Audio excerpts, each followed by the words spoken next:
Welcome to Sissygram Lesbian Stories. Step into the world of lesbian romance and queer love, where we unpack the most exciting moments and delve into intricate lesbian relationships. If you like my voice, then hit the like button and subscribe our channel for daily videos. Now, let's start the story.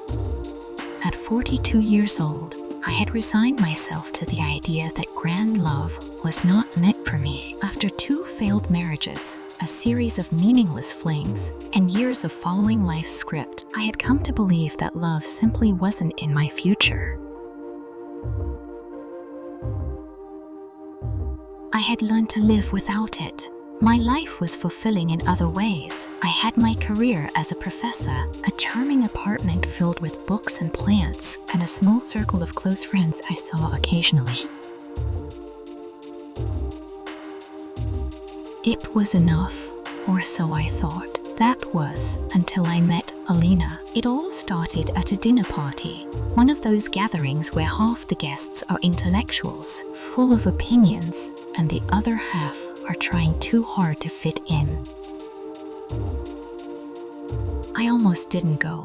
I wasn't fond of these events.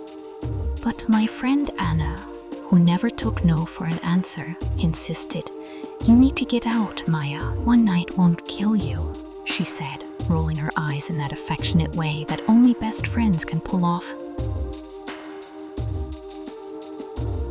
So I went. I put on my best black dress, expecting to spend the evening feeling bored and out of place. I didn't notice Alina at first. She was sitting quietly off to the side in the warm, dimly lit living room, nursing a glass of wine.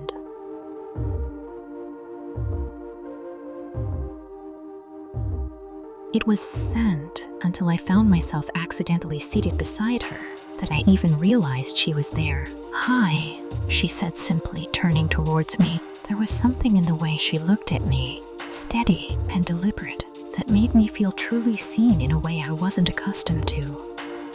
Not glamorous or over the top like some of the other guests. She had soft brown hair that fell just past her shoulders, warm hazel eyes, and a smile that seemed effortless, as if it had always belonged on her face. She appeared grounded, comfortable in her own skin, a quality I had always envied. I smiled back. "Hi." Conversation flowed easily between us, despite the fact that we were strangers. We talked about books we loved, the absurdities of life, and how strange it was that so many people pretended to enjoy events like this. Alina had a way of making even the most mundane topics feel interesting. I found myself leaning in, captivated not just by her words, but by her presence, calm, attentive, and, frankly, mesmerizing. Hours passed without me noticing. At one point, her knee brushed against mine, and I felt a flutter in my chest. I shifted, confused by the sensation, but I didn't pull away. Instead, I let it linger, wondering if she felt it too. Over the next few weeks, Alina and I fell into an easy rhythm of seeing each other. It was anything dramatic or grand. She invited me over for quiet dinners at her place, and we spent Sunday mornings at coffee shops, reading. There was an intimacy to it that felt unfamiliar but comforting. I had never experienced a connection like this before. It was different from the relationships I had with men, quieter, softer, yet no less intense. I told myself it was just friendship. I wasn't the kind of person who fell for women, was I? Sure, there had been fleeting moments in my youth when I'd admired women in ways that hinted at something more, but I never let myself explore it. I had been married to the idea of a conventional life back then, always chasing what society told me I was supposed to want.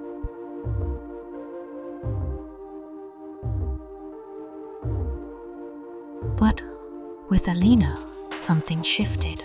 One rainy evening, we were sitting on her couch, drinking wine. She put on some soft music, the kind that drifts in and out of consciousness like a dream. We sat close, our knees touching again, and I found myself acutely aware of every place our bodies connected.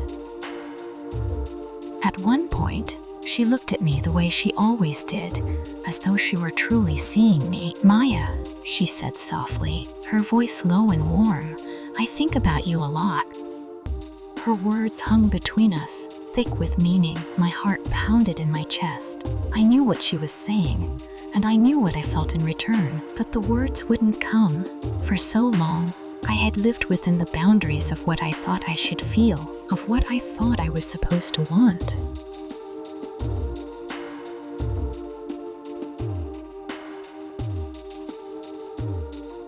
"I do too," I whispered, barely able to meet her gaze. The space between us evaporated, and before I could think, she leaned in. The kiss was slow, tentative, and electric. Her lips were soft against mine, and her hand gently cupped my cheek, grounding me in the moment.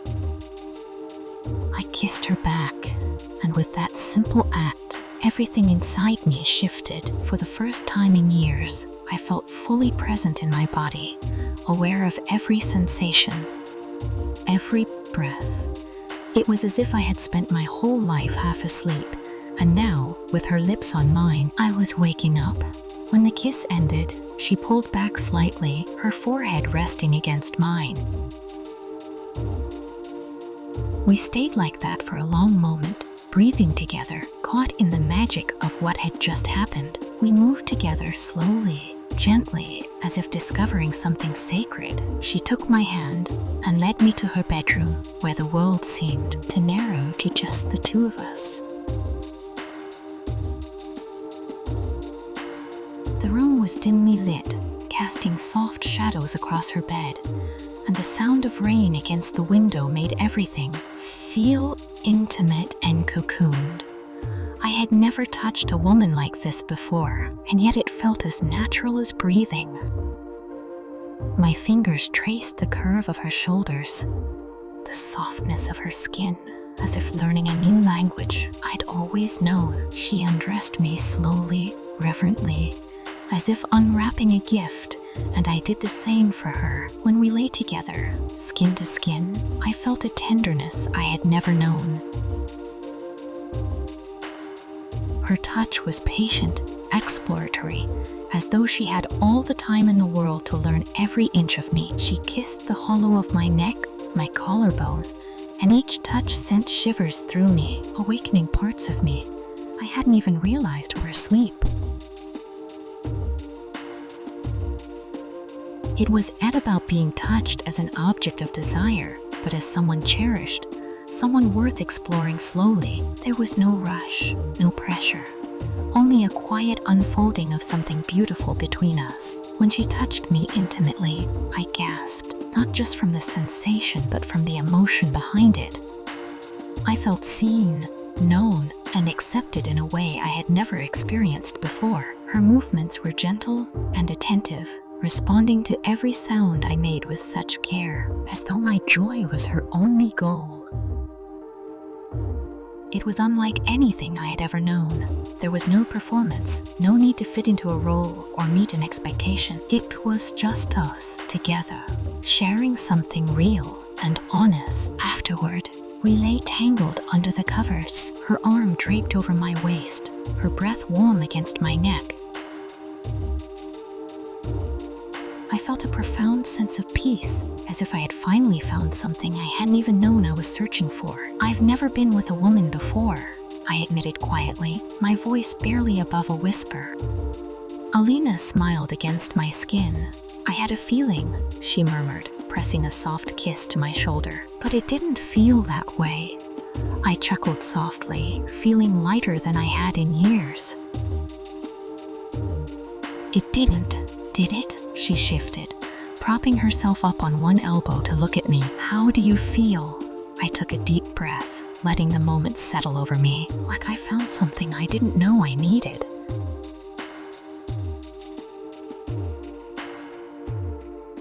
Alina smiled, her eyes warm and full of understanding. "Me too," she whispered, brushing a strand of hair from my face. "That night, We slept in each other's arms, content in what we had.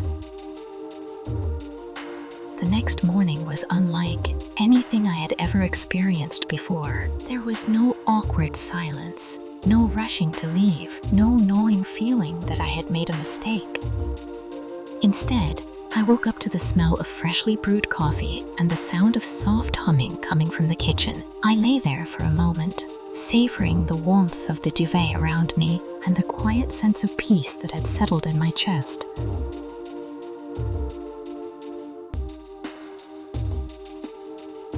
Sunlight filtered through the window, casting golden light across Alina's bed. It was a simple moment, yet it felt monumental. I eventually slipped out of bed, pulling on one of her oversized shirts that smelled faintly of lavender. When I padded into the kitchen, I found her standing barefoot by the counter, pouring 2 mugs of coffee. "Good morning," she said, glancing over her shoulder with a smile that made my heart flutter. I smiled back, suddenly shy in a way that felt silly but endearing. "Morning," she handed me a mug, her fingers brushing against mine in a way that sent a familiar shiver down my spine. I leaned against the counter beside her, both of us quietly sipping our coffee. The silence wasn't uncomfortable or heavy. It was easy, like a gentle hum in the background, a space we shared without needing to fill it with words. "I was thinking," Alina said after a moment, "maybe we could spend the day together, unless you need to be somewhere." I shook my head. "No plans. What did you have in mind?" She smiled that warm smile that made me feel like the luckiest person in the world. "I know this little bookstore downtown. Thought you might like it." The idea of spending the day with her, just the two of us, wandering through shelves of books and cozy cafes, filled me with a quiet kind of joy I hadn't felt in years. "I'd love that," I said softly. We spent the rest of the day meandering through the narrow aisles of the bookstore, flipping through pages and reading passages to each other.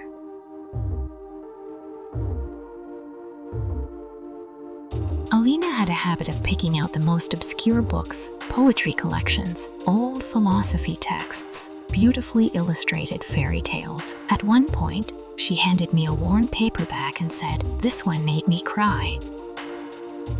Intrigued, I opened it to a random page and began reading aloud. Her eyes stayed on me the whole time, and by the end of the passage, I wasn't sure if my breathlessness came from the words on the page or from the way she looked at me. Later, we sat in a tiny cafe, drinking hot chocolate, sharing a slice of lemon cake, and watching the rain fall outside. Alina reached across the table, brushing a crumb from the corner of my mouth with her thumb. It was such a small, tender gesture, but it made my heart swell. I felt cherished in a way I hadn't known was possible, not from grand declarations, but from these little moments of care. In the weeks that followed, I found myself falling deeper into this strange, wonderful thing with Alina. But as beautiful as it wasn't without its challenges. I was still learning to navigate the uncharted waters of loving a woman, and sometimes that came with moments of uncertainty. One night, after we'd had dinner at her place, I found myself lying awake beside her, my mind racing with questions I couldn't quite articulate. What did this mean for my life? For who I thought I was? Was I ready to tell anyone else about us?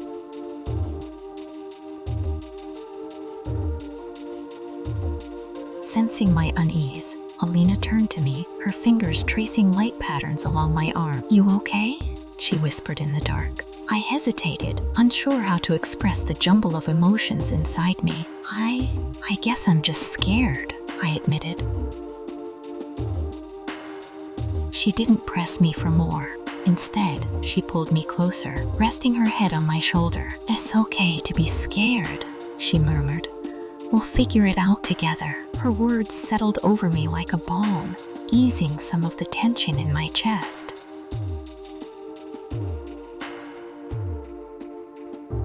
realized then that I didn't have to have all the answers right away. This was new, yes, but it didn't have to be perfect. It just had to be ours. It took time for me to feel comfortable sharing what we had with others. I wasn't ashamed of us, far from it. But the shift in my identity was something I needed to process on my own terms.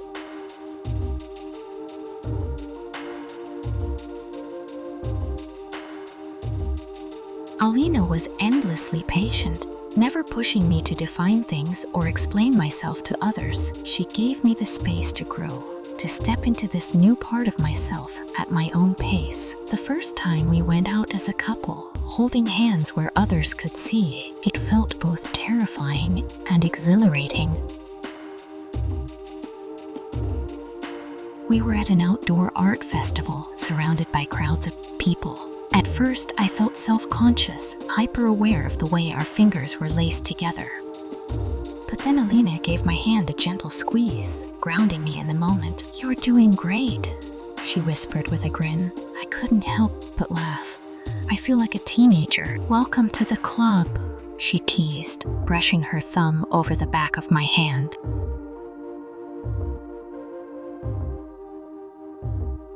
By the end of the night, the nervousness had faded, replaced by a quiet sense of pride. We were not perfect, not always certain, but real, and that was enough. Our relationship wasn't built on grand gestures or dramatic moments. It was built on the beauty of ordinary days, lazy mornings spent reading in bed, cooking dinner together in her tiny kitchen, and long walks by the river. One of my favorite memories was a snowy evening in December. We spent the day decorating her apartment for the holidays, stringing lights along the windows and drinking spiced wine as the snow fell outside. We danced in the living room, barefoot and giggling to an old jazz record playing softly in the background. Alina twirled me around, her laughter filling the room. For a moment, everything felt perfect. It wasn't about the big moments, I realized. It was about these small, fleeting pockets of joy. The way she looked at me when she thought I wasn't paying attention, the warmth of her hand in mine, the shared laughter that felt like home.